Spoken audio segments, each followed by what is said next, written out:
back. Um, Today we're gonna do um, this book, and these are just gonna be reviews. I'm not gonna since these aren't very technical. We're just gonna do a review of the book and bring it to your attention. Um, some of these are college books. Some of these are books that I find, and we love books, right? So this one is Information Security Risk Assessment Toolkit. Practical assessments through data collection and data analysis by Mark Ryan M. Talabis and Jason L. Martin. So, as we all know, risk assessments are part of cybersecurity, and they're part of the non-technical side, right? Which I don't. This is what people in cybersecurity call non-technical, but I don't think it's non-technical. I think it's very technical. Um, but in the industry, I guess they classify or people speak about cybersecurity in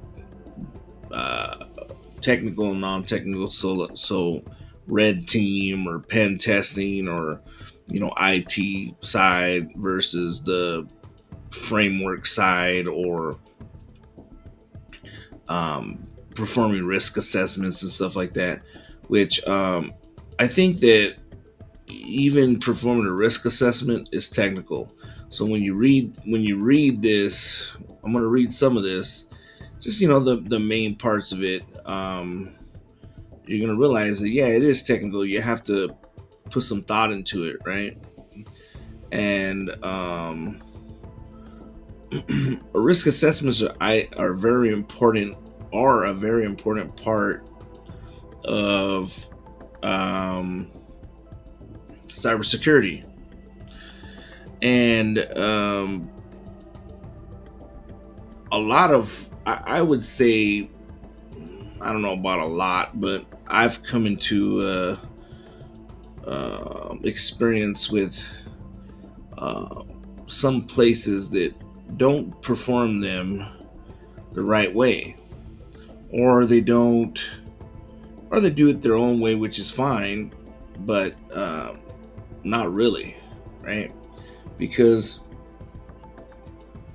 if you're driving a car, right, and okay, let's just say you're a private investigator or a cop, right, and you come to a scene of a car that crashed, and um, the guy one of the detectives looks at it and says, "Well, it was raining," and the guy says that he saw a cat and swerved or whatever, and he crashed into a pole.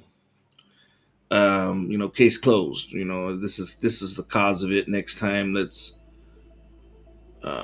teach everybody that to be careful when it's raining when you're driving, and if you see a cat, don't panic and don't swerve or whatever, right? Or I don't know. Um, and then another detective looks at case closed. This is going to prevent car crashes, you know. But another detective looks at it and goes, his tires are bald. I mean, this person's tires are completely bald. What were they doing driving on bald tires?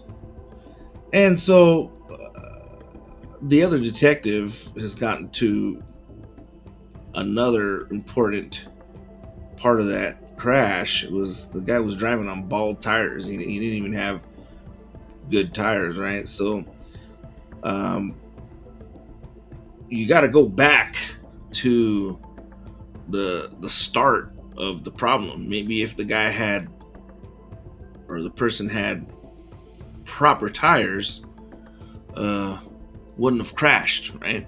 Now this is just clear talk, and if you don't understand what I'm saying, then then maybe you not my viewers, but if people um, that are in charge of people performing risk assessments don't understand the concept of what I'm saying clearly, then I think you need to read this book.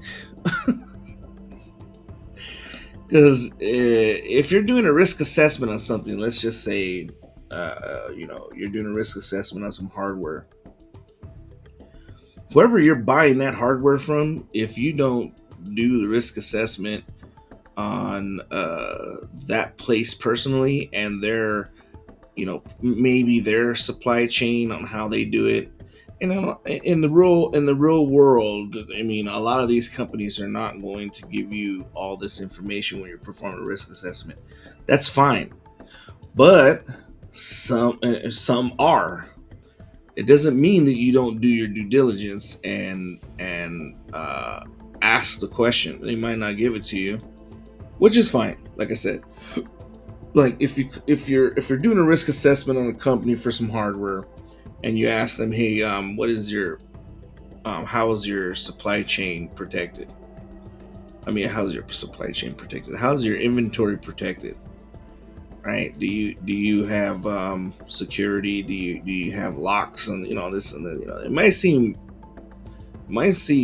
overkill and all that stuff, but in reality, if you're doing business, if you want to do a proper assessment, right?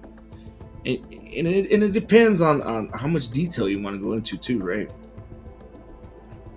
But you got to get as much facts as you can that are relevant to what you're doing, right? Because again, just because it's raining and there was a cat in the way doesn't mean that if you teach them how to drive cautious in the rain and avoid cats, that they're not going to get in a car crash again, right? If you don't teach them that they need to have proper tires on their car, right? You got to go to it's all the same. But if you start with and in my analogy, um, starting with the with the tires, having proper tires before you can drive in the rain, and is the investigating the company, or I would say the threat sources, okay, of who you're dealing with first. That would be the proper tires. Now, and and a lot of people don't. A lot of places probably don't have time to do a really thorough risk assessment, which is fine. But do your due diligence, I would say, right? So I'm going to start off reading a little bit, right? And we're just going to read the start of this. So this is an Information Security Risk Assessment Toolkit, practical assessments through data collections and data analysis. Information Security Toolkit, and this is just all that we're not going to do that. We're always going to do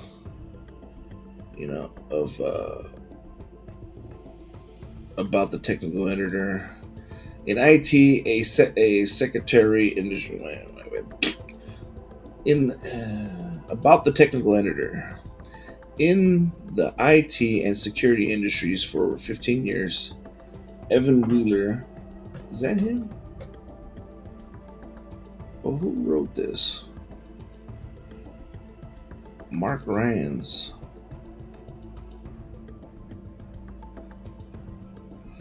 Let's see if we can.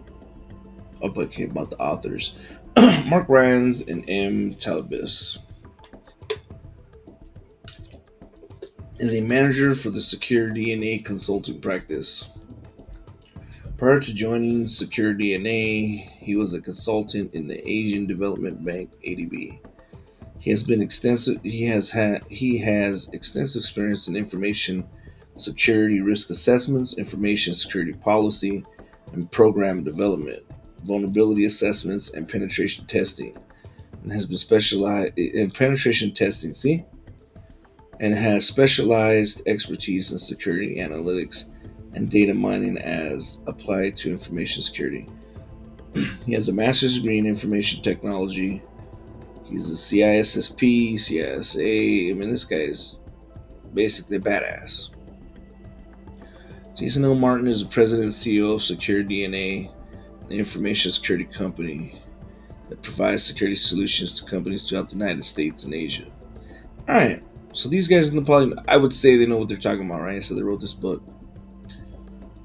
All right, we're gonna do chapter 1: Information Security Risk Assessments. Okay, information in this chapter. What is risk? What is the information security risk assessment?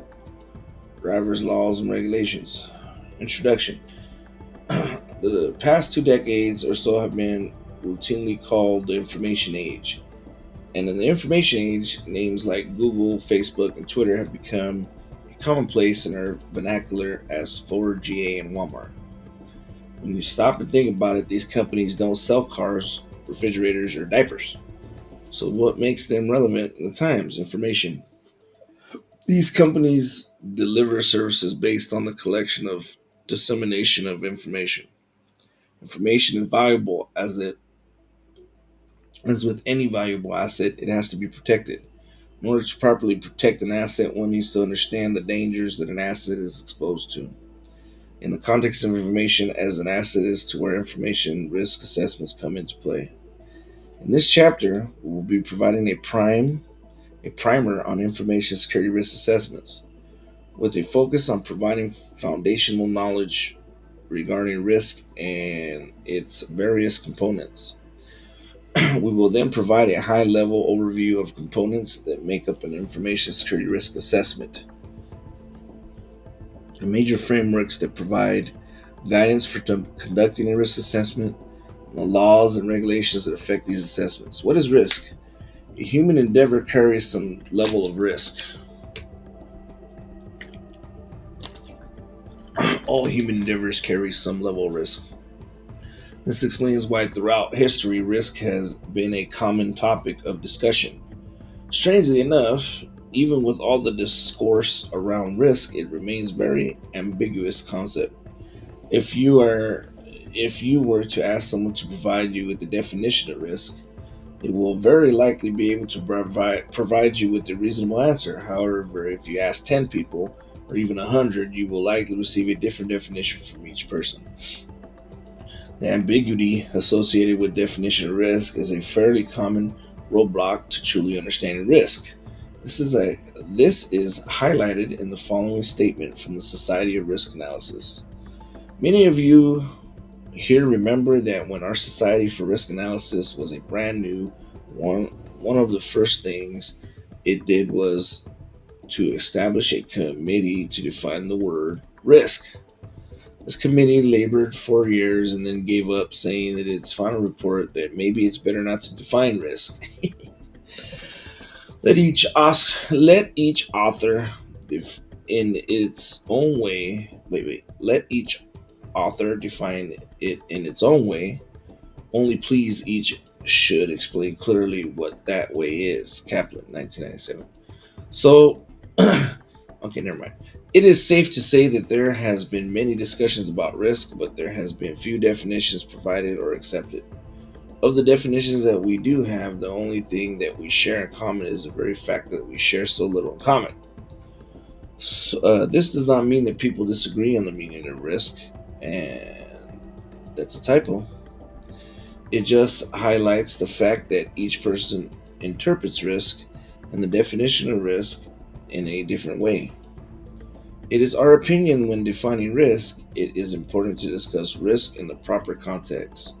Different fields or disciplines will have different interpretations, perceptions of risk. For example, the definition of risk will vary between information security, economics, finance, healthcare, and even with information technology itself.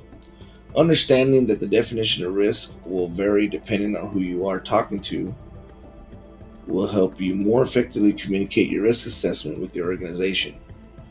Another key point to remember is that the information security risk assessment process you're undertaking is very likely not the only risk assessment being conducted at your organization. Usually, there are multiple risk assessments occurring within your organization, being driven by different departments. In a well or run organization, these reviews will be funneled into a centralized risk management function for consolidation and reporting. By providing a solid definition of risk in the context of your field, you'll be able to avoid misunderstandings. When the time comes to report your conclusion to these very centralized risk management functions, important definition. So, even though it gave the Society for Risk Analysis heartburn, let's start trying to define risk. It would be impossible to define risk without first looking at its etymology. As with the most English words, risk is likely of Greek origin. However, the earliest and possible close origin is from Latin word riscum. Riscum, in turn, can be the origin of various other words such as riscar, risky, which is supposedly the origins of English word risk. The list below shows a possible etymology of risk as well as as a first definition. Riscum in Latin is danger, venture, crisis. Riscare is to hazard, adventure, to endanger. Risky is peril. Risk is peril. Jeopardy, danger, hazard, chance. One thing that you'll notice immediately is that the commonality between the definition associated with the word or some derivative of the word danger, which connotes an exposure to harm. Thus, it is fair to say that risk can be defined as a situation that exposes an object to harm. This is probably one of the most common definitions of risk that you will encounter, and frankly, although seemingly simple, not a bad one at all. Using this definition of risk is actually a good way to describe what you're doing to people in your organization who are not familiar with the concept of risk and risk assessments. So that's very important, right? Defining risk is very important, and let me come over here. This book here. Let me see. Fundamentals of Risk Management, and this is another book that I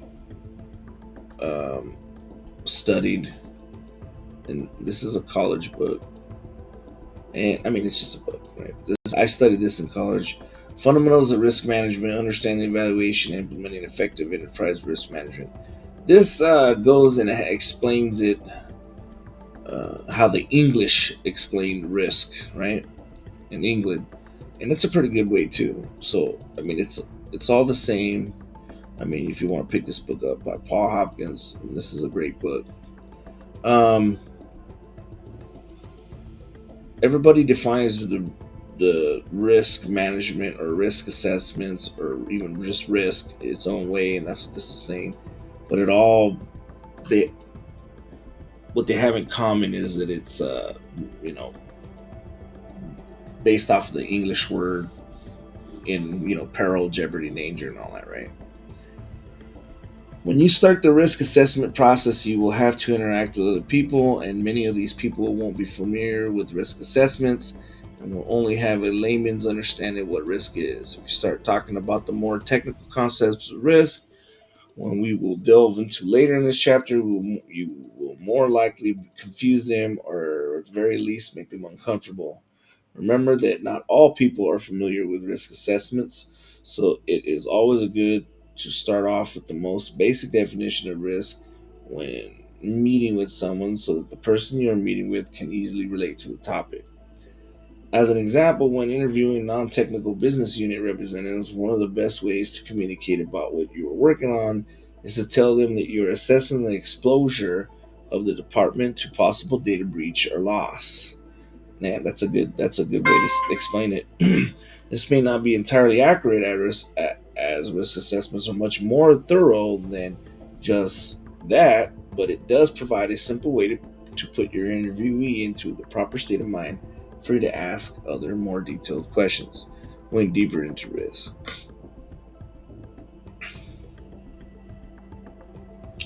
Using the common definition of risk. Okay, so we're gonna skip a little bit of this.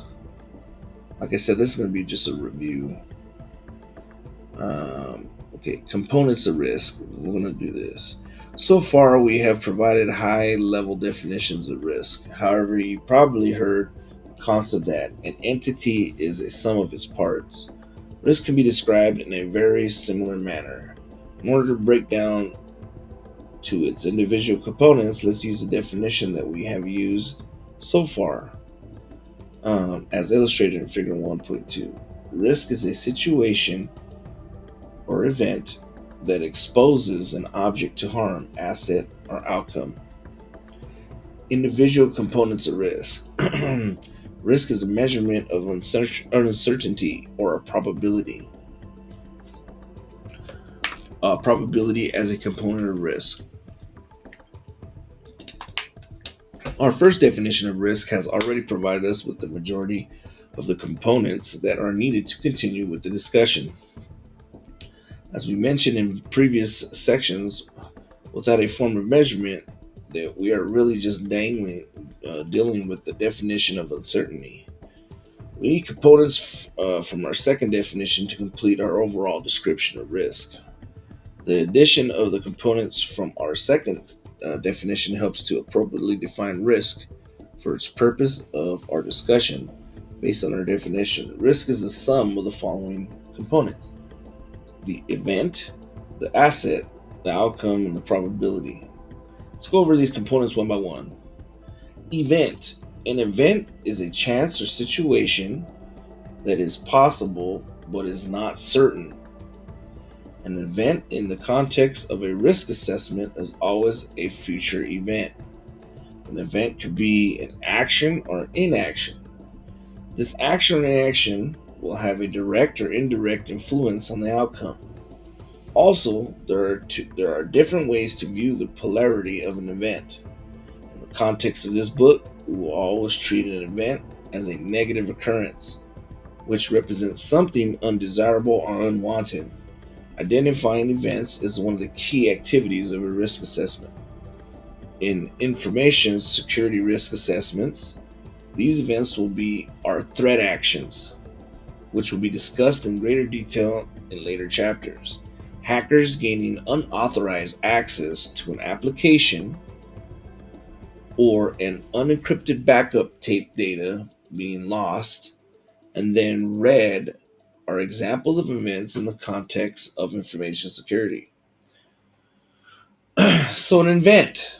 Notice how it says hackers gaining unauthorized access to an application. So, when you're doing a risk assessment, what is cybersecurity? I want everybody to sit here and just let's think clearly, okay? Because people get this twisted. People I've noticed are and especially, I'm sorry to say, people with solid IT backgrounds that's all they want to do. That's all they've done their whole life is IT and old school IT. You know, these guys have 30, 40 years, right? I'm not all of them, but you know, the ones that refuse to keep up on current hacking um, events. I mean, is the whole reason why there is an upsurge of cybersecurity degrees and cybersecurity professionals. Okay, um, so let's think about what is um modern cybersecurity. I would say there that's a good word, because the past would be just setting up the infrastructure, right, and making it secure and safe, but not from hackers today. I would say 15, 20 years ago, you were setting up infrastructure, you were making it safe and all that. There wasn't the level of hacking that there is in the last 20 years now. Okay. Um, I mean, there's a huge hacker industry now, right? And they're hacking into government facilities worldwide. They're hacking into companies and causing them billions of dollars, billions, millions, billions of dollars, not thousands. Okay, so in the modern era now, last 10, let's say in the last 10 years, I mean it could go 20, right? What what is what is the main factor of cybersecurity? Is to protect from hackers, right? So what is causing this boom of cybersecurity? I mean, I'm not talking about what your opinion is on all this, and this is what cybersecurity is, and I'm not asking that. I'm asking what has caused this boom of cybersecurity professionals and all these cybersecurity degrees now that everybody's or the interest in cybersecurity. It's the big hacks that have been happening in the last 15, 20 years, and then recently the last 10 years to be specific. It's the companies, the huge companies that are losing billions of dollars or millions of dollars. Okay, losing a lot of money every time their data or their information is hacked, and their customers' information. Now we can go into all kinds of reasons why, right? And there's levels of it, right? There's the number one is the company culture, or the company image. That's a risk. So when somebody is doing, somebody that's doing risk management has that or needs to have that factored in, right? It's a common factor is your company secure culture.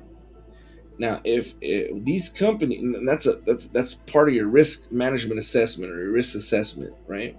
Could be, but when you're managing risk in your company, that's part of it. That's a risk.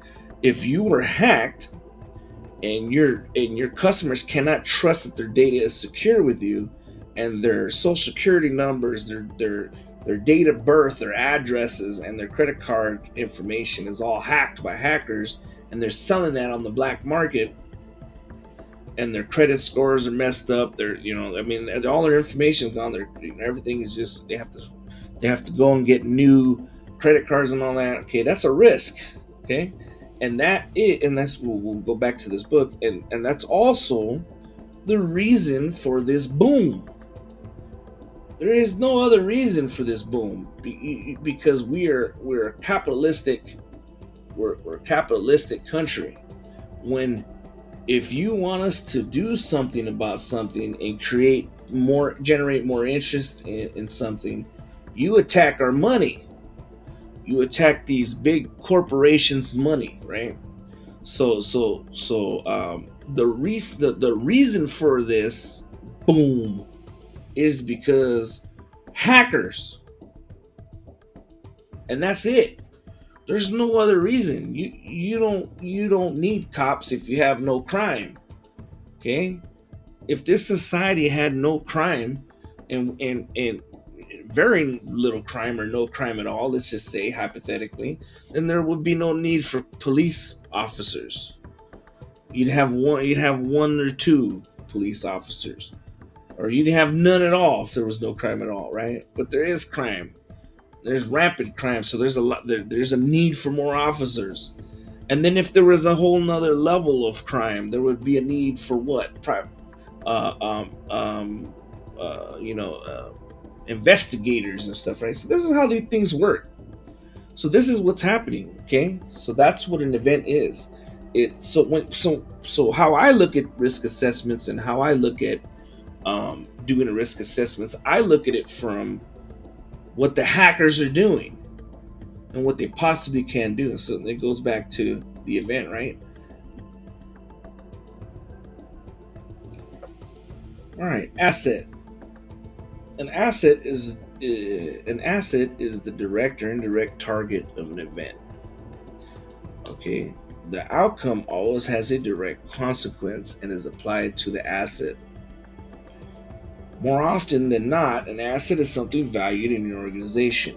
In information security, these assets are typically applications, so software, databases, so your database, SQL servers, uh, uh, um, applications could be, so it says software right here. So, I mean, applications could be just applications you're using.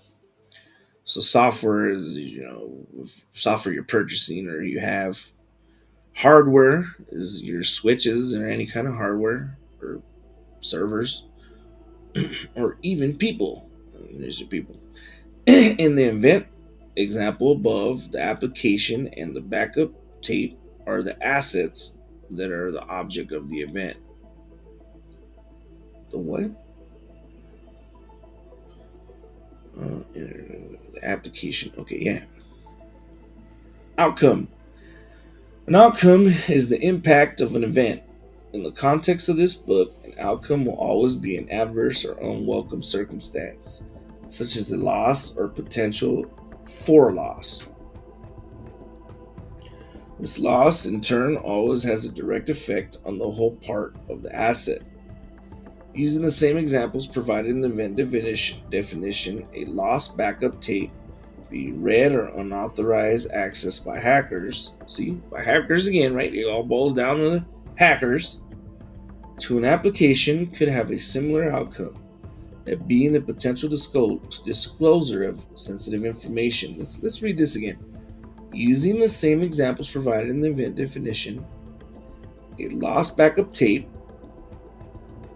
I mean, this is lost backup tape. That's just whatever. Being read or unauthorized access by hackers to an application could have a similar outcome, that being the potential disclosure of sensitive information. So, what are we looking at? We're looking at, they keep saying the exposure of sensitive information. So is that important? Yeah, it's important. Customer, I mean, company information is important. So, a company credit card. Let's say you're purchasing something and your company wants to purchase. Let's go back and let's say, for this example, your company wants to purchase some software from a third party company. Okay. How do they purchase that? With fake money? They're going to purchase that with the company credit card, right? Most likely, and I can guarantee this, this is just in most companies, unless it's a privately owned company, but if it's a big company like a government organization, the individual that's authorized to purchase a software, I'm sure somebody has to do a risk assessment on it first, right? And that's what this is. But when it gets the approval and the risk assessment is approved, and they're like, all right, it's low risk. Here's all the risk. It's low. Go ahead and purchase the software following, the risk assessment. That individual is going to use a company credit card or a government credit card. You can't buy it with magic. He's going to use a company credit card or a company account of some sort that holds money that you use to purchase things. This is common sense, right? Okay.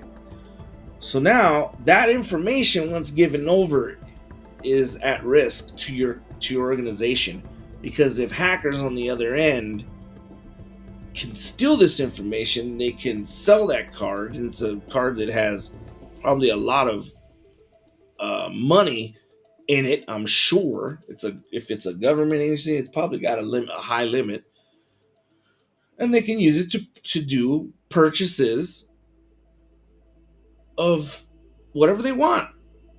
Now whether so that's a liability. And also, it causes an outcome where, even if it's backed up, if you have insurance or whatever on the credit card, which I'm sure they do, you still have to change. It's been compromised. You still have to. It's a nuisance. It's a risk. You still have to change the count. You have to, so these are the things that are part of that risk assessment. Now going back to what is said earlier in this chapter, each risk for each company or whatever is individualized, right? And then they don't agree. Not everybody agrees what risk is, so they're basically contradicting their own book here. But these guys are saying that they can define it, and let's break it down, right? Which I agree, you can define risk, and if you break it down, right, because like I said, it all boils down to the hacker. I mean, your information, protecting your information, right? And then what are the possible outcomes? So let's move on. So probability, a previously mentioned measurement, is that the cornerstone of any risk assessment. is the cornerstone. Okay, wait. Probability, as previously mentioned, measurement is the cornerstone of any risk assessment. Ultimately, the goal of risk assessment is to measure the probability or likelihood of a future event occurring. And this is part of your risk assessment, right? Looking back at the examples that we use so far regarding hackers, see, here goes hackers again, accessing an application, and the unencrypted backup tapes, the probability component will attempt to answer the following questions. What is the probability that hackers might be able to gain unauthorized access to the application? So this would be your mitigations. This locks backup tapes. What is the probability that we're actually going to lose it? We have all these mitigations or steps in place to prevent it, right? It might be low. What is the probability that the data on unencrypted backup tapes may be disclosed? So you probably have passwords on there on your backup tapes, or whatever. You have it's secure in some way. So then it might be low. Well, it says it's unencrypted, so there's a higher probability if it's unencrypted. Probability typically revolves around the determination of the exposure and frequency of an event, and can be very subjective in nature. The basis of determining probability can be discussed in more detail. So this would go into quantification, right? Risk quantification. And that's a whole nother book. I might go over it briefly in this one, but there are whole books on risk quantification. You can quantify the risk, right? Which is so people in the quotation marks in the air, non-technical side of cybersecurity, which I think is FUBAR. But you got to understand this recent boom in cybersecurity. They want to say things that they think are definite. A lot of and especially influencers, stuff on YouTube and all that. They want to use these buzzwords, and they want to say, technical and non-technical, and then they want to box things, and they want to say, hey, there's two. They want to have something to say that they think is correct. There's technical and there's non-technical, but technically that's true, but I don't think so, because like something like risk assessments and risk management can be very technical when you're messing with quantification of it, right? Which makes sense. How are you supposed to look at the risk, right, and say, okay, this definitely, after we've done the risk assessment, when we've implemented it into the system, we've monitored it for a month or 3 months or whatever you're gonna, part of your quantification, right, process, and we put the data in, and we quantified it into actual data to prove that this was a risk, or it was a high risk or a low risk or whatever, right? Or to prove that this had impact or didn't have impact, or did have impact or whatever, right? This is all the learnings and the words of risk management or risk quantification, right? So then it becomes technical in a way. You're doing something technical, I would say, in cybersecurity. Now, if you're not hacking or working with the command line or something, then they say that that's not technical, that they're separating. But I would say it is technical. Well, once you start risk assessments, I say are technical because you're you're putting in quantification in it. If you are putting it all together, illustrates the component of risk and their interaction with each other. So event, probability of hackers doing what they do, your asset, and your outcome.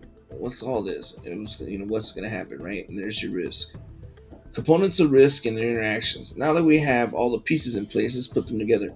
The first component of risk is the future event. Okay, so now let's so that's a high level definition of risk.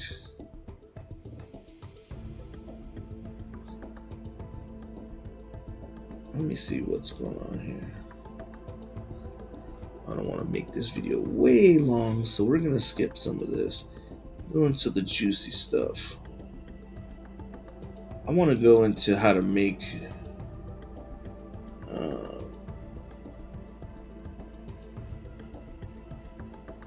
what's another high level. I want to go into how to write the assessment, right? Let's identify risks. Identify assets. Now, let's see. Determine impact. Okay. Determine impact. In all risk assessments frameworks that you will encounter, there will be some form or another. A measurement of impact. No, we're not going to do that. I want to look at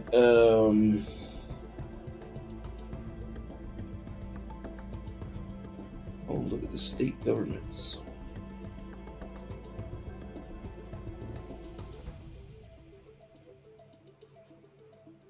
Nah. Let's go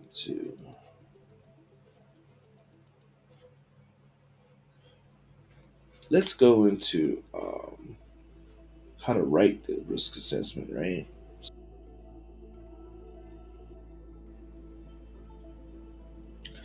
All right. So let's go to chapter 7, information security risk assessments reporting. So in the risk assessment, there is a lot of different steps, right? Like I said, so you do your initial risk assessment, then you have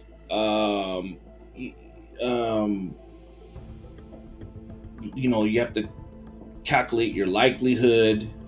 You have to do all this other stuff, and these are equations that you can use, right? But once you get past all that, and so I recommend buying this book or taking some kind of risk management class. If you don't, like I said, if you're in cybersecurity but you don't want to go to college, or whatever, and get a degree, or let's say you already have an entry level cybersecurity job, or you're interested in cybersecurity, anything. This book is awesome because it does break down the math when trying to find the likelihood of risk and all that stuff, and that's part of it, right? And then ultimately what happens in the industry or out in the field, they're going to get this document and it's going to break it all down for whoever is reviewing your risk assessment, right? And man, it's getting hot. Hold on, let me turn on my air conditioner. It's getting real hot. So with that being said, this is a great book. I am a big proponent of education, right? Go to school, get a master's degree. I'm going for a master's degree this year. Go to school, get a master's degree, get a bachelor's degree, get a PhD, all that stuff, right? I'm a big advocate for it. There you go. But that's not the only avenue, right? And you guys know I feel that way too. There's a lot of self-taught autodidacts that are awesome, and they're intelligent, and they can just get books, learn how to do something practically, and practice it on their own, right? And that's also filled away too. And if you're going that way, um, and you're going just a unconventional way, and you can get creative in any how you do anything, right? I mean, there's no end all be all in learning. That's just ridiculous. It's not just one way. There's 1,000 ways to skin a cat. So this would be a good book to read because I went through it and it breaks down all the stuff. But we're gonna go to this chapter 7, and we're gonna look at how you report it, right? And this one says you need the outline, the risk analysis, executive summary, methodology, result, risk register, report template. Now, every place you go to is going to have their own template on how they report these things, how you report your risk. So this is just a guideline, right? And that's why this says Risk Assessment Toolkit, a practical assessments through data collections guideline, right? This is a guideline, isn't it? It says guideline, doesn't it? Oh, toolkit. All right, I don't know. Anyways, it's a guideline. These are all guidelines, so they're going to be different, but you know. All right, an introduction to security risk assessment, the compilation of all your results into a final information security risk assessment report is often as important as the field work that the assessor performed. Some would even argue that it is the most important part of the risk assessment process. This is due to the fact that the report will relate derivative information or the slide decks or summary memos are the only deliverables that the stakeholder will see.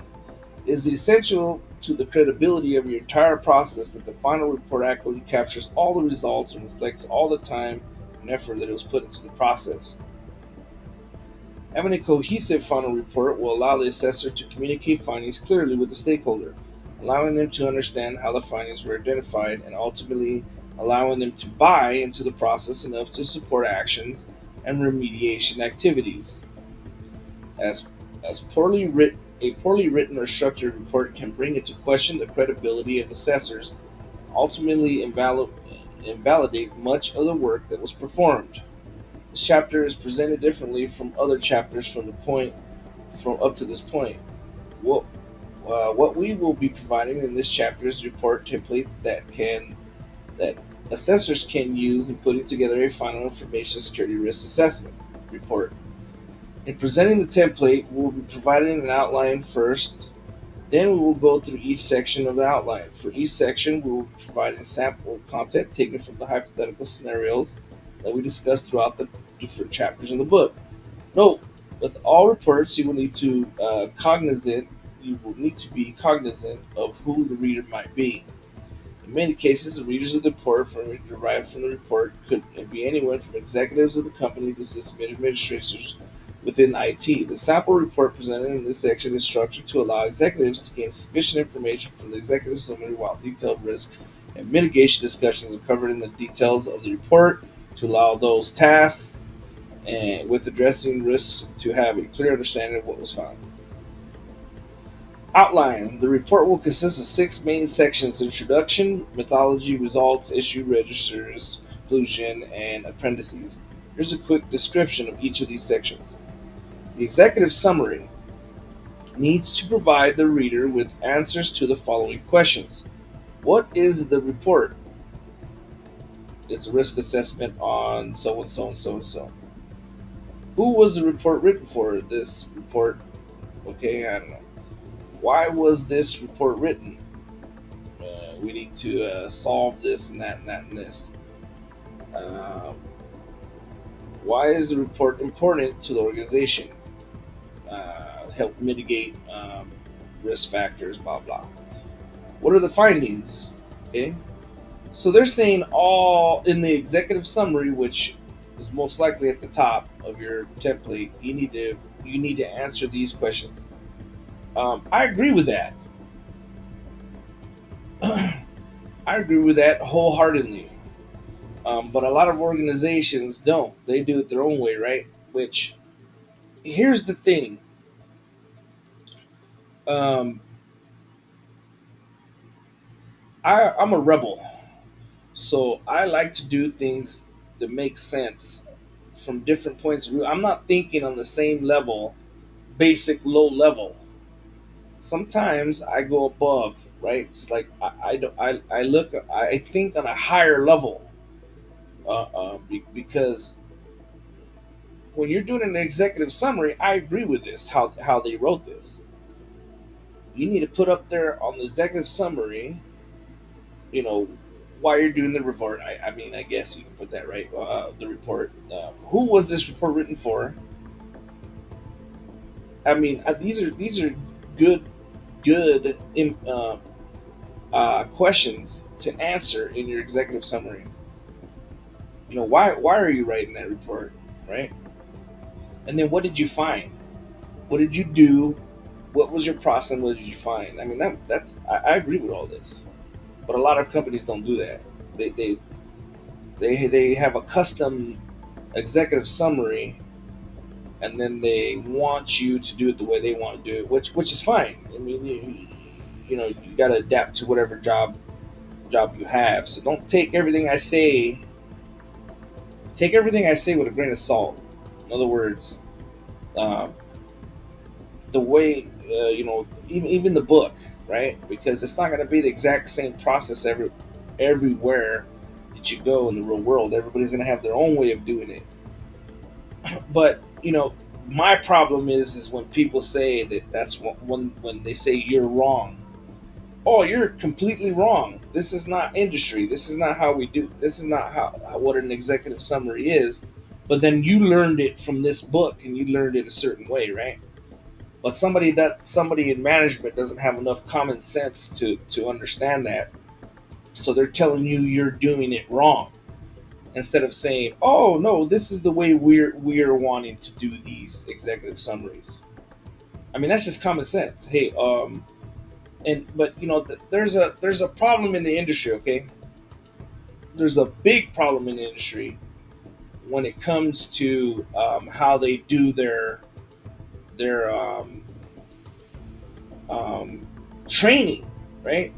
So let's say I learned how to do an executive summary this way, right? And I'm asking these questions, and I'm filling out my executive summary, and I send it in, and they bring it back redlined, saying, um, change this, change that, change this, change that. This is, or whatever. And they say this is wrong. This is wrong.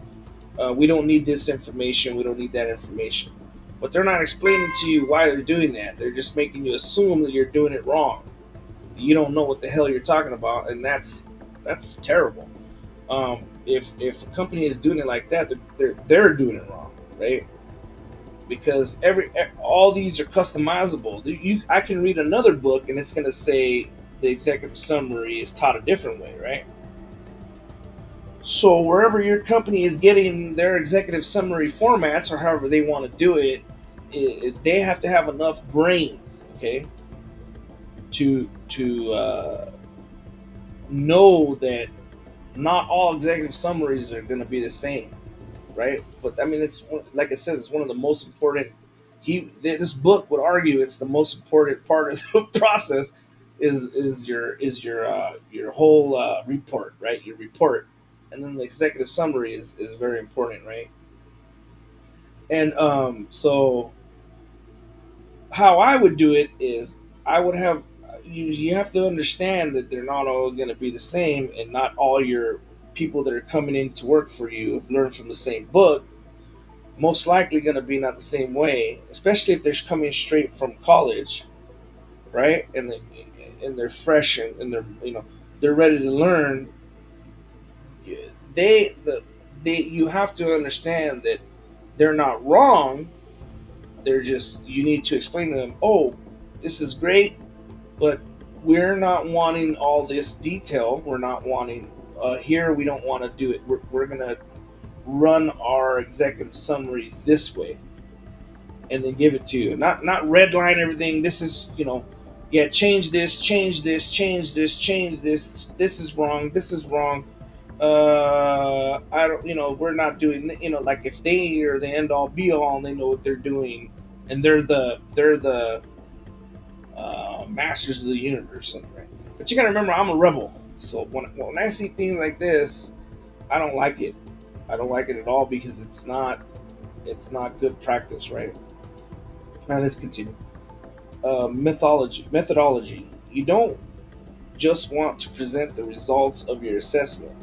Although this is the key part of the report, it is important to accurately represent the effort that was put into the risk assessment process. Describing the methodology followed helps obtain buy-in from the reader.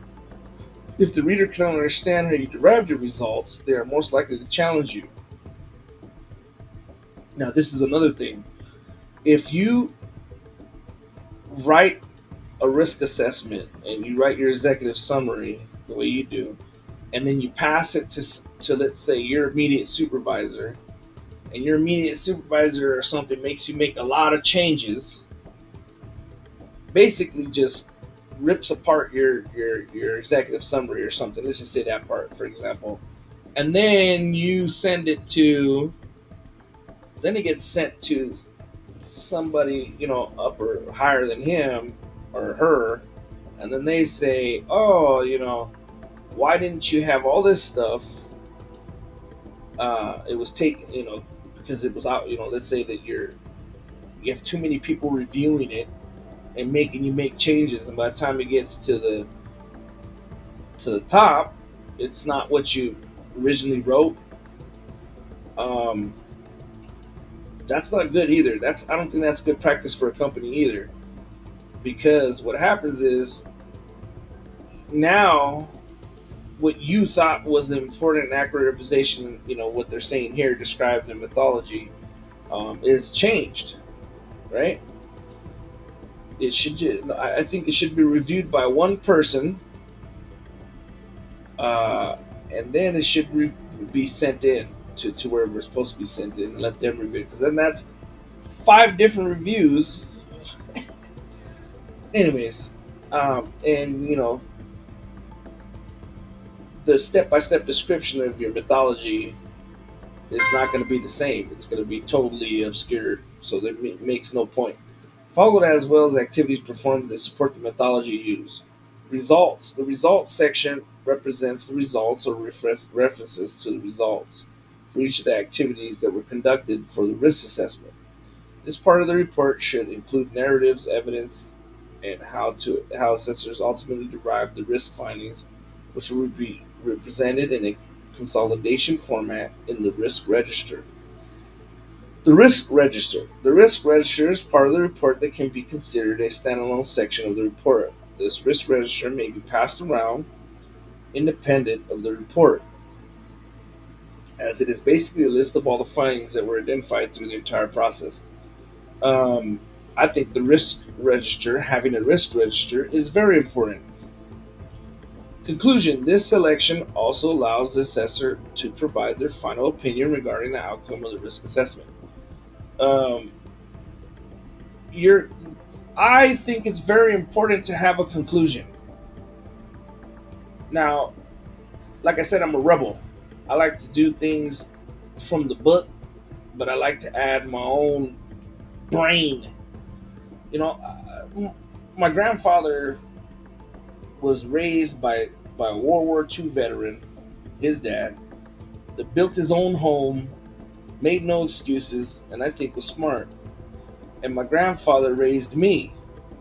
I was raised by my grandparents, and my grandfather raised me. And I remember one day he told me, he said, "Michael, there's two people in this world. There's people that use their brain, and there's people that don't. And that's it. You either use your brain or you don't." And I remember he told me that, and then I remember like I was in school, and I remember my teacher going, "All right, everybody, put your thinking caps on. We're gonna try to solve this problem." And then you put your little imaginary thinking cap on. And I remember it made me feel, and all of a sudden everybody in the class would be able to solve a very complicated problem by just putting their imaginary thinking cap on, right? By just using their brain. And I remember it made me, when I put that thinking cap on, I remember it made me feel like a superhero. I feel like, oh man, I can solve any problem, I mean, if I put my thinking cap on. So let's put our thinking caps on, right? And I follow books. I love books and I follow the guidelines, but I use books as guidelines. I use everything that I read or everything I learn as a guideline because you don't know if they're 100% true, but you use it as a guideline and then you use your own brain to decipher what makes sense or not, right? That makes sense to me. So you use your brain, put your thinking cap on, and you think about what you're reading. This is what we're learning here. This is what my channel is about. Troubleshooting, reading these books, figuring out their flaws, getting them to work, and then using your own brain to come to a conclusion. So when you're doing a risk assessment, um, I would think that if somebody hired you, okay, they want you, they want your conclusion. They want your final conclusion, and your final conclusion could be, hey, I evaluated all this, and I feel that we have one problem. I looked into the background of this company we're dealing with, and it's been hacked before. It's been compromised. Um, uh, I asked them, and they answered, or I did research and said they were compromised. I asked the representative, and he said that they fixed it, and this is how they fixed it. So they're even stronger now, is what they said. So then, but I would put that in my conclusion and say this is what happened, and then I would put all my findings, and then I would give my conclusion and say this is a low risk, this is a high risk. I'd say it's a go ahead to go ahead and download or go ahead and buy this hardware, but or whatever you're assessing. But I would show caution, and I would say these are still the vulnerabilities. These two sections. Now, if your whole document has that lined out, and that's the way they want it in their template, and they don't want a conclusion, your personal opinion, because it just states all that already, then that's fine. You don't need to, right? Because your whole document is saying, basically what the conclusion you came to at the end, right? And it could be in the form of your likelihood and all that, but then they don't want your little opinion at the bottom, and that's fine. Uh, there's many ways to skin a cat, but I like this conclusion because it comes naturally to me. It comes naturally to I would say a process. So one time I did a risk analysis for my boss, and in their eyes I probably did it wrong, but it's fine, right?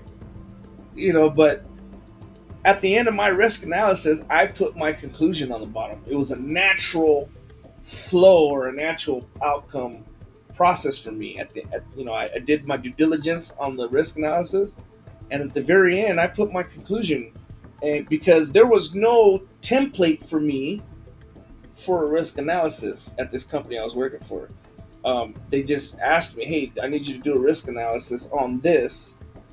And there's no templates, right? So they just assumed I knew how to do it, and I did. So I did it, but it came natural at the end to put my conclusion.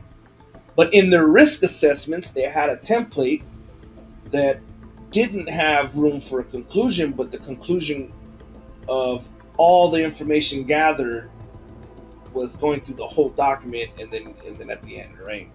So I don't know. You got to think about that your own way. Uh, Appendices. The appendices are the supporting evidences and results of the report. This may include spreadsheets, various documents. This may end up being a rather large section since it also contains evidence documents that are referred to results section of the report. This is usually due to the fact that the computation and subject results of the computation are too long to integrate into the report itself. Based on these sections, so yeah, appendices. You need to have all your supporting documents, right? Which it's just going to be like a links and references to everything with all your information you got. All right, so this would be how you write it, right? And I agree with it. This is a great way to write it. Like I said, in the industry, they're gonna be different, right? Because everybody's following different frameworks too, or different ways to do it. But this is a basic outline of what it should be. It's not always going to be the same, but all of these are most likely going to be incorporated into a reporting template in some way, shape, form, or fashion. Now, if you've got your own business or your own company, I would recommend following this to the T, right? Hey, I need to get, I want to get a risk assessment out to my customer. Follow this to the T, man. This is a great one because you do need to write your executive summary to where people, your customer can read it. You're doing a executive summary for them, right? You don't want to make it to where only technical people can read it. But if only technical people are reading it, then you do make it like that, right? So it's adaptable. Now, like I said, my only problem is out in the industry, you have ignorance. You have these people that are not understanding that it's flexible, and it's not it's the fault of the company that's not checking people that think they're smarter than they are. You have a lot of people in the industry that think they're smarter than they are, and they're not really that smart. They're smart at following instructions, and that doesn't mean you're smart. It just means that you're, like even straight A students sometimes they're smart at following instructions. Hey, I need you to do this. I need you to look this up. I need you to do this. And so they're going to be the number one person that follows instructions, which makes them they think that they're doing good. The problem is that they're not using their own brain. Okay, they're just following instructions. They're smart at following instructions. Um, I saw an episode on Malcolm in the Middle when the older brother, supposedly the stupid older brother, I guess he went to boot camp or something, and he became like the number one smartest kid there because he decided to just throw out his own brain and just follow instructions to a T, and he was in the military. That's a perfect example. And then so the guy was asking him, hey, how the hell are you going from the worst the worst cadet to the best? And he's like, well, I just figured I'd stop thinking for myself and just throw out everything that my opinions and all my own brains and my own thoughts and just follow what you guys say to the T. And I've noticed that my life is a lot simpler. Now I'm the best. So it's true.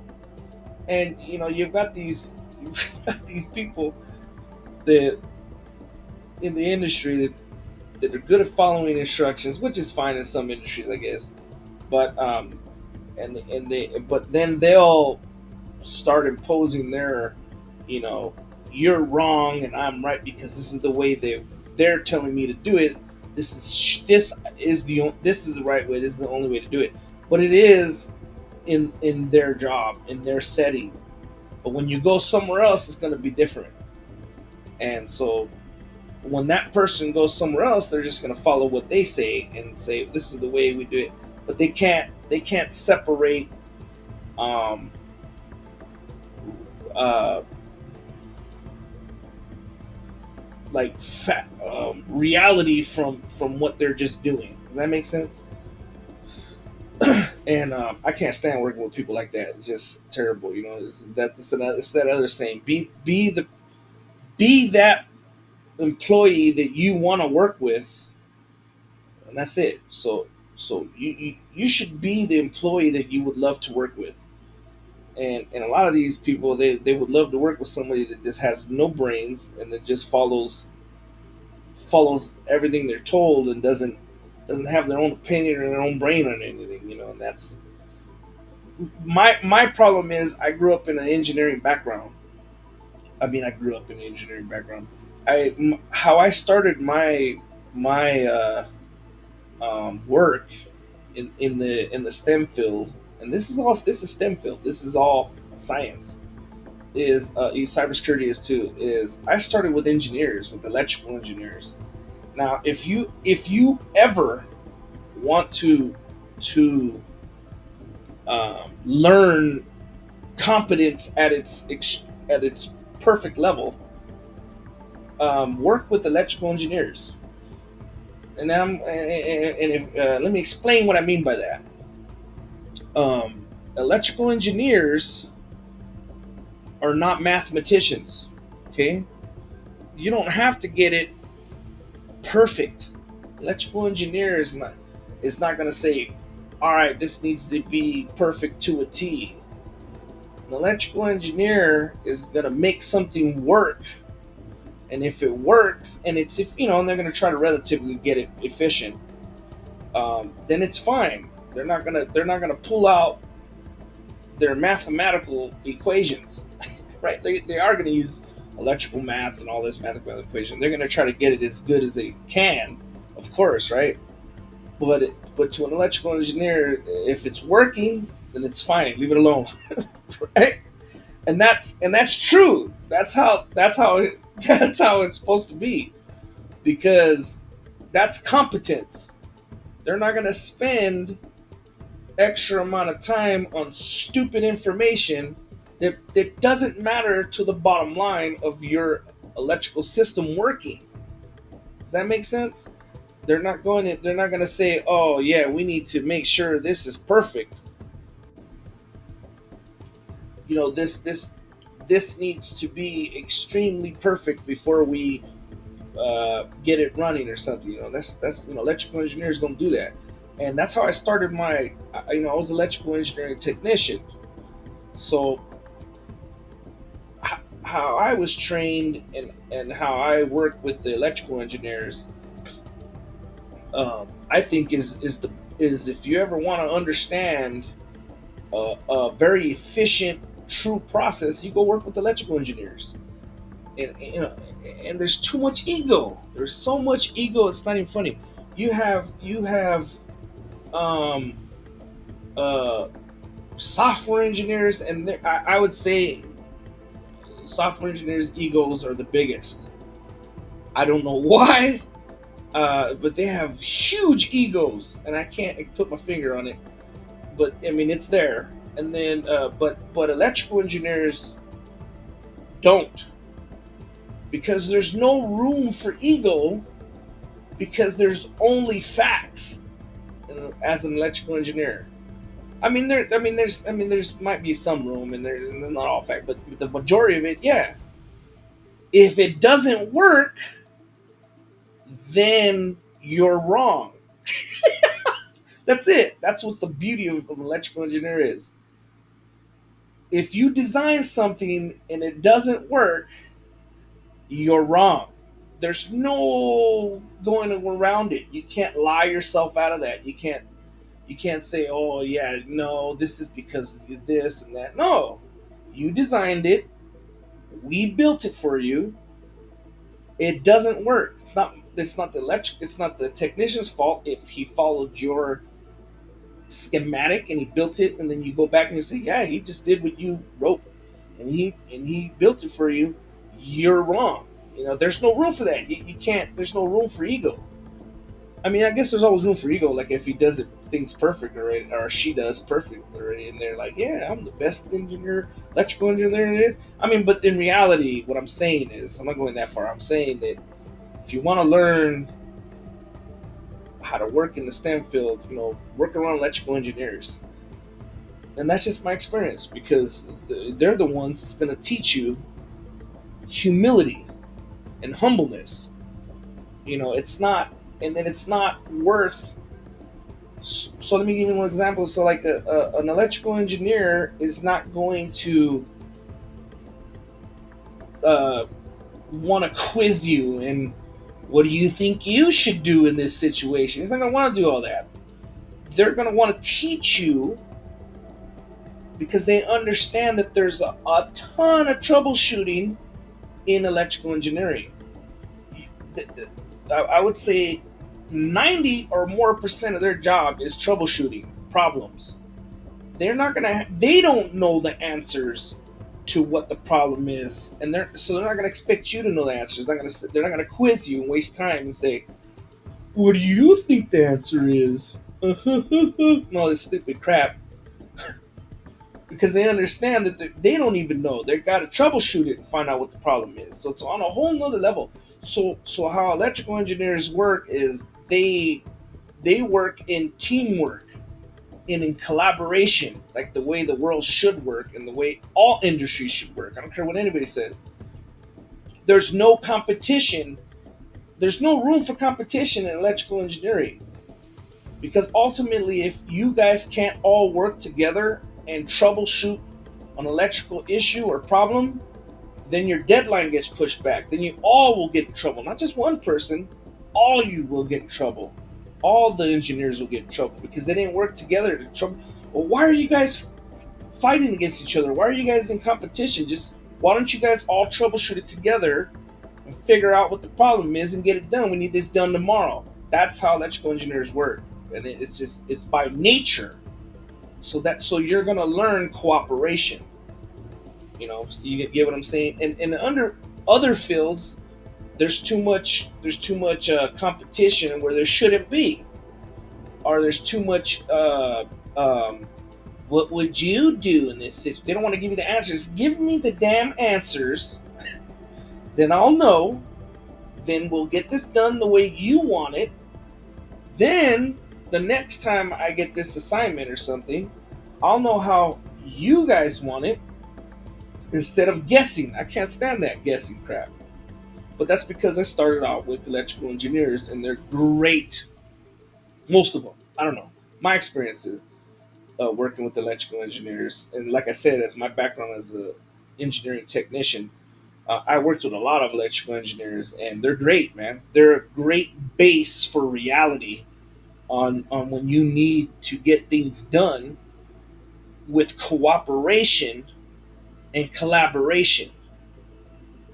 And I'm not gonna let anybody tell me any difference on that. You got well, this and then that and no. There's on that one. That's the best way to go. Is collaboration and cooperation on anything that you're doing on a team, man. Now, if you're in sales, then competition might be good, right? But I would say in the STEM field, when you're trying to all together troubleshoot problems and reach a common goal, is cooperation, right? But I guess in cybersecurity, we're not troubleshooting problems. What are we doing? Um, we're not troubleshooting problems, so they don't get that. I mean, I don't know. I guess you are troubleshooting problems. I don't know, but that one you'd have to think about a little bit deeper. Okay, so now we're gonna go into this guide. So here's the NIST, National Institute for Standards and Technology. If you don't know what that is, Google it. This is the guide for conducting risk assessments. See how it says guide? It's just a guide, okay? But it's a good guide, right? So we're gonna go down. We're gonna skip all this, and this is 830 SP. I think. Hold up. Let me see. Usually it shows right here.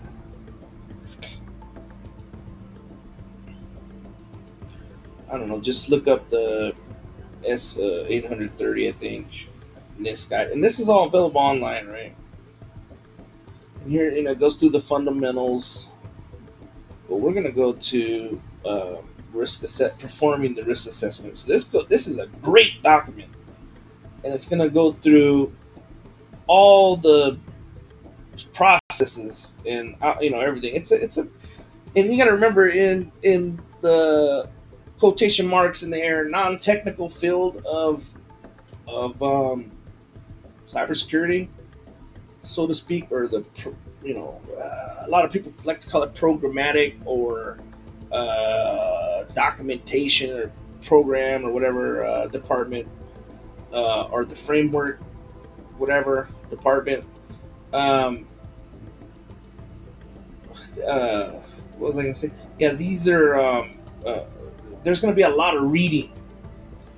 So a lot of reading. So if you don't like to read a lot, information on how to do things or guidelines, then that's probably not the section of cybersecurity you want to get into, right? All right, so let's read this. So, conducting the risk assessment. The second step in the risk assessment process is conduct the risk assessment. The objective of this step is to produce a list of information risk that can be prioritized by risk level and used to inform risk response decisions.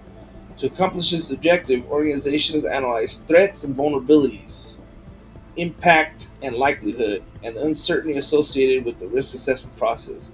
This step also includes the gathering of essential information as part of each task and its assessment process. The expectations for risk assessments is to adequately cover the entire threat space in accordance with the specific definitions, guidance, and directions established during the preparation step. However, in practice, adequate coverage within available resources may dictate generalizing threat sources, threat events, and vulnerabilities to ensure full coverage, assessing specific detailed sources, events, and vulnerabilities only as necessary to accomplish risk assessment objectives. Conducting risk assessments include the following specific tasks. Now, this is very important right here because I agree with this. Identify threat sources that are relevant to the organization. Now, let's look up threat sources. Right? This is how you do research. This is how you do understanding. Use your brain. So now it says entity carrying the effects of a threat. The source of threat is the entity. Oh, hold on. Let's put cyber to be more definitive. The intent and method targeted at the intentional exploitation of a vulnerability or a situation and method that may accidentally trigger a vulnerability. See threat agent. Okay? So now we know what that means, right? Identify threat sources that are relevant to organizations. Identify threat events that could be produced by those sources. Okay, so these two right here, what does that say? How do you read that? How do you read that, right? These are the first two steps in the NIST 800 risk assessment process. So if your company is using NIST as guidance for their frameworks and how they do things, then this is your source. There's no if, ands, or buts about it. If your organization says, hey, we use NIST in all shapes, forms, or fashions for our guidelines, and if especially if you follow them to the T, and you're basing all your documents off of these steps, then there is no then there is no denying that this right here is how you start your risk assessment. It says conducting the risk assessment, right? Okay, let's all agree on that. That's just your brain telling you, right? It's common sense. So identity. Okay, so identify threat sources that are relevant to organizations. It's not saying to your organization, it's saying to organizations. So I read this like, okay, now I'm gonna buy this hardware. Okay, I'm gonna buy this. Well, okay, so hardware is not a good example. Or it is a good example. Let's just say hardware. I'm gonna buy this hardware. Okay, and the company is a third party company, and it's called, let's say it's called, Switch International. Okay, let's say I work for the government. Now, these are just different things. Let's say I don't work for the government, but I do identify the threat sources, which is, we already said, threat sources is the intent and method targeted at the intentional exploitation of a vulnerability, okay, or situation. So let's say that company is not in America. These are questions I want to ask in my risk assessment. So I want to say, hey, when I contact this representative, I want to say, look, we want to buy your switches. Where is your headquarters based at? Right now, we all know that China and India and you know all these high hacker countries, we don't want to do business with them. I mean, we can, but we need to do some more due diligence, right? But we would probably prefer to do business with people that are in non-hacking countries that are known for hacking the U.S., right? I mean, this is common sense. So you want to ask what country, right? You want to ask where you want to ask where their data is stored because you're going to purchase this equipment with the company credit card. Now, if you don't want to go deep into all that and you don't care about all that, that's fine. If your company doesn't care about that, then that's fine. They're going to tell you, hey, we don't care how they when we're purchasing items, we don't care how they keep our data safe.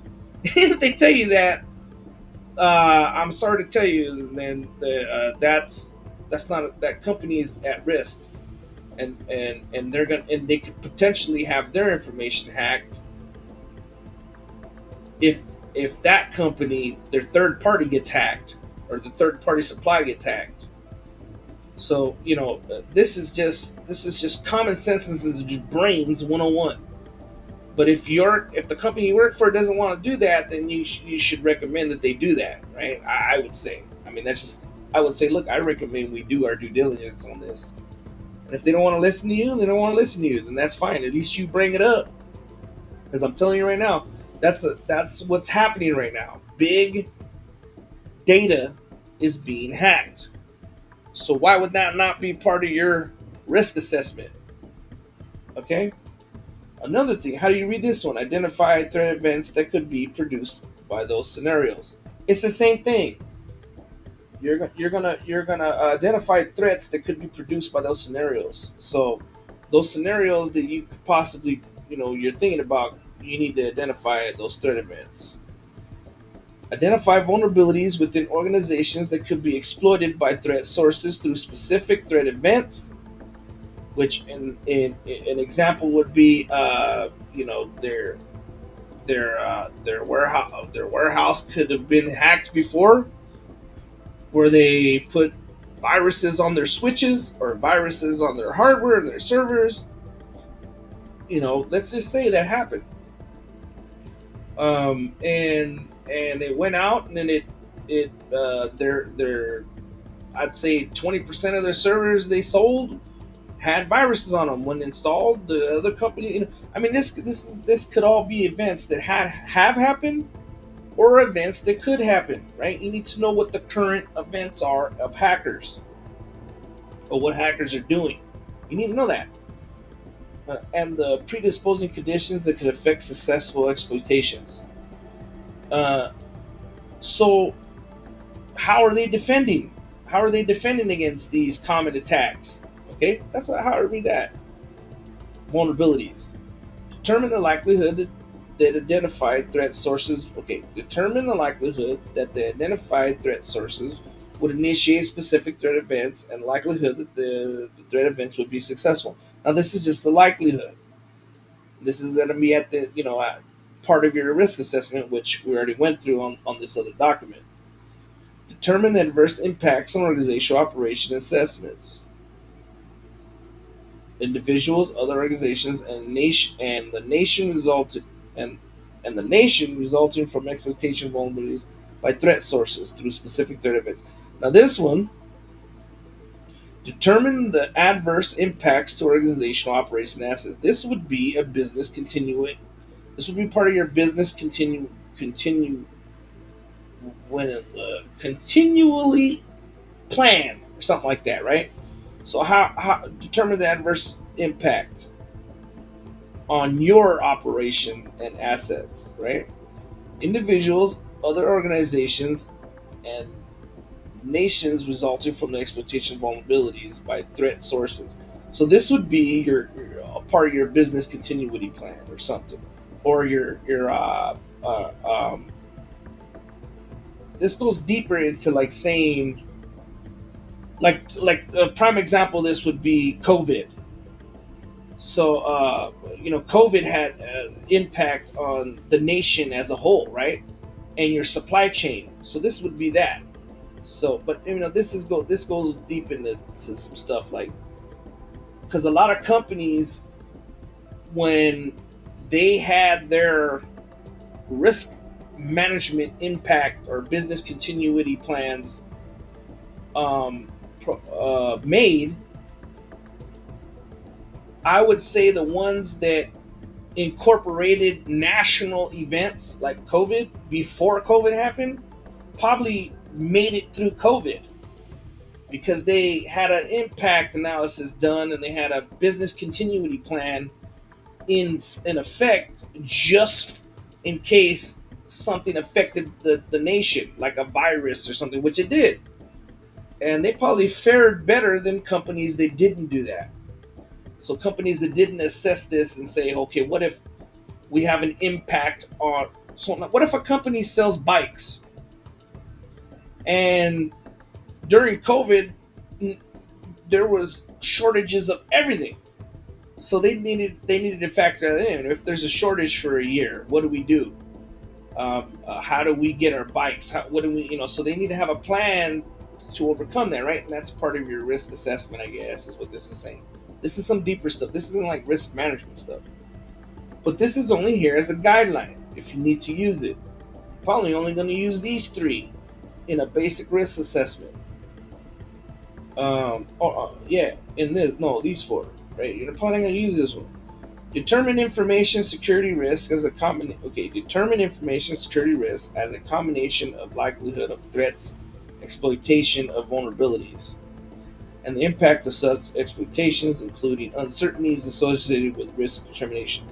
Determine information security risk as a combination of likelihood and threats, exploitation of vulnerabilities. Okay, this right here uh, is the same thing as some of this up here. So how I read this one is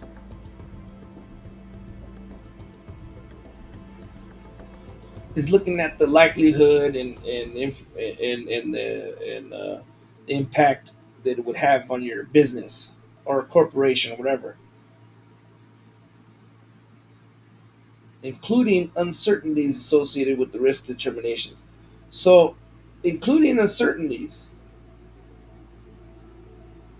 uh, this would be, hey, I don't know. You'd have to read a little bit more on that. But okay, anyways, so this is a good resource, NIST, if you want to learn more about risk assessments. And risk assessments are detailed. You have to study them. You might have to, a lot. And if you don't go to school and take a bunch of classes in risk assessments and stuff like that, then I would recommend doing your due diligence on cybersecurity concepts and then reading books like this, right? I recommend this. This is a great book, so I recommend this book. You know, um, it goes in a lot of good detail, and it'll help you if you get a job and you're gonna be doing risk assessments. You'll at least know what they need to comprise of, or a guideline of what they should or what they need to uh, comprise of. Um, and that's the Information Security Risk Assessment Toolkit, and then the Fundamentals of Risk Management. Right, I would read those too. And then this NIST is if you're using NIST as a guideline, right? And a lot of companies are using NIST, or they're using ISO, or they're using just different frameworks. But this would be a National Institute of Standards and Technology is a great guideline for a lot of cybersecurity needs frameworks.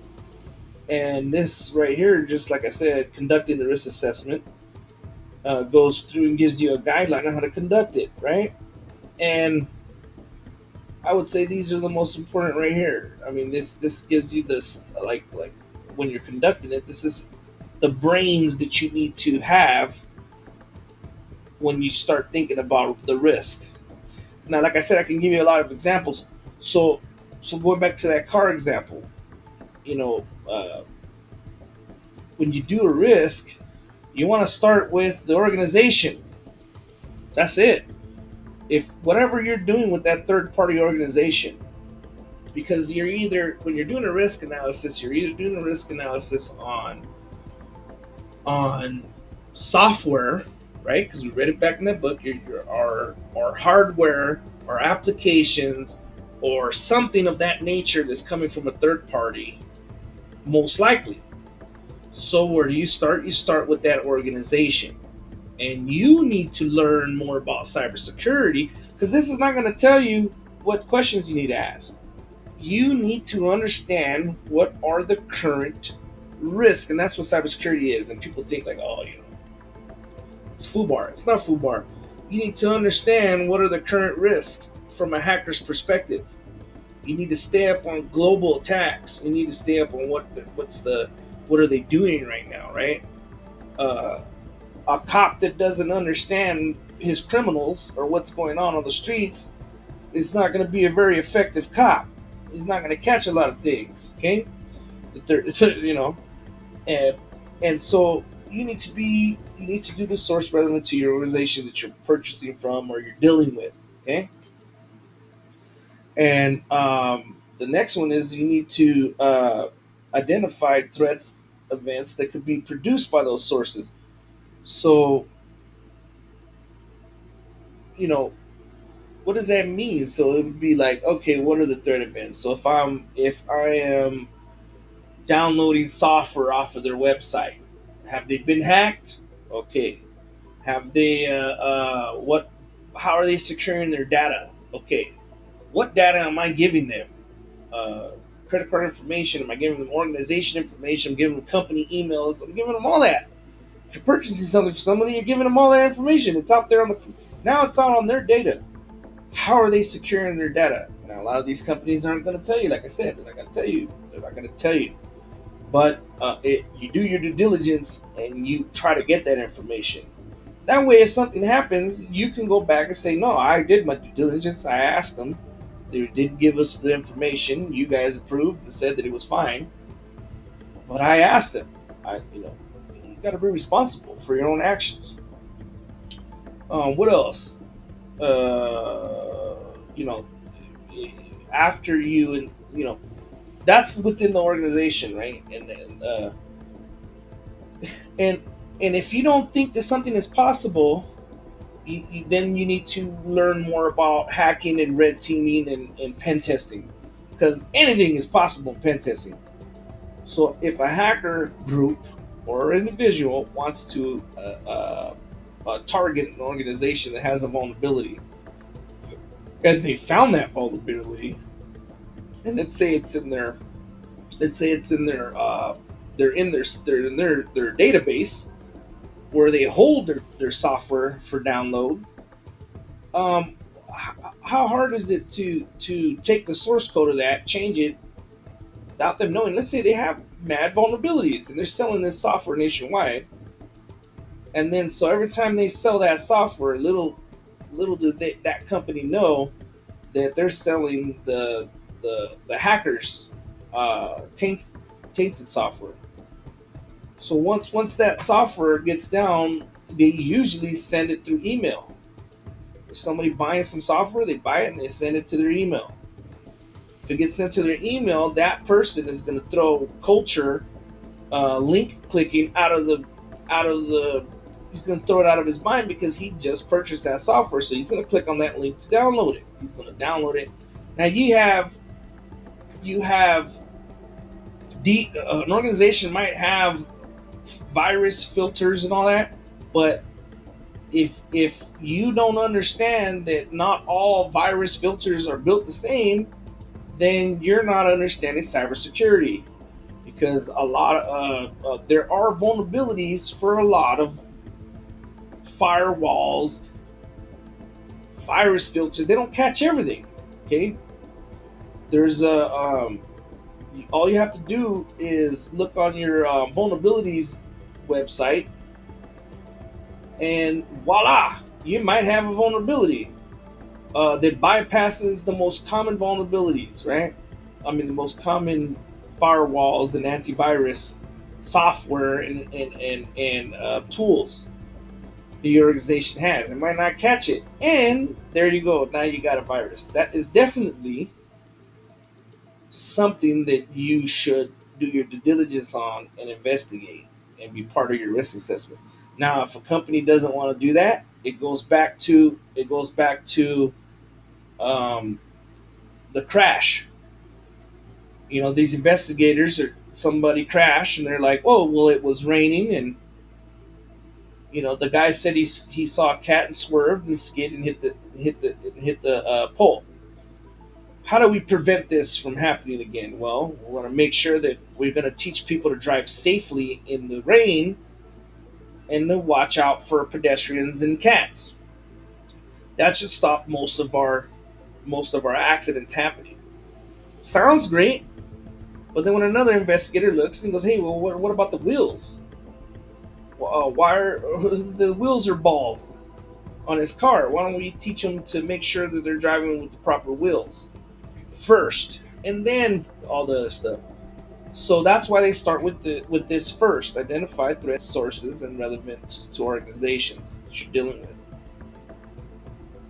and identify the events. This would be the equivalent of your wheels, checking the wheels first, right? Because that's part of it. You want to say, "Hey, look, let's make sure we don't have bald tires in the winter." All right. So that's all I gotta say. So that was Hack the File, and this was Risk Assessments. I do recommend these two books. Check them out. Read them. Form your own opinion. Use your own brain when you're reading these. Form your own opinion. Like I said, take everything I say with a grain of salt when it comes to this. I am not. I'm a rebel. I don't like to think like everybody else. Why would I think like everybody else when I can think differently? You know what I'm saying? That's my philosophy. Why would I think like everybody else in the world when I can think differently? I could be original, right? And so, like I said, but some of this stuff is just common sense. You don't have to be original or think differently to understand what they're trying to tell you. But this is a tough. If I sound disgruntled when I'm speaking about this, I am. This is a touchy subject for me on risk assessments because stuff like this can be misconstrued or interpreted in 1,000 different ways. Um, but the base core function of what you're doing, I don't think can. You get what I'm saying? I don't think it can. I don't think you could say something is industry standard on this and go, nope, the way we do it is industry standard. Nobody, you can't do it any other. This is the way we do it, and then it's not following like common sense. You get what I'm saying? Like this is the way that everybody does it in the industry, and somebody could say that, claim that, and it's probably most likely it's not true if they're not following this kind of guidelines. Now it can be from a different book, like I said, different, but that's why I say use your own brain. It's all gonna be from the perspective of the hackers. What is happening right now? What are hackers doing? It all boils down to that. Like, what are hackers doing? And then you can go, once you download the software or something, you've done a risk assessment. Then you can go into internal network problems, that could happen, right? Unauthorized access and stuff like that. But you want to start with the organization and what's relevant to what your organization uh, wants to protect their information and what's happening in the real world. I mean, it's not gonna kill you to ask these questions, but if I'm just gonna say it. I had a manager who was telling me uh, that a couple managers saying, "Oh, you don't. This is all. You don't need this information in there." And I was like, "No, you do need this information." And here's my evidence, right? And here's my evidence. So I would wonder what they would say if I showed them this. They'd be like, "Well, no." They try to interpret it their own way, but you can't misinterpret this. What this is saying, right? It's basically saying you do your due diligence on your organizations before you do any kind of dealings with them, right? Anyways, that was Hack the File, and I hope you learned something today. And I'll see you on the next time. Have fun.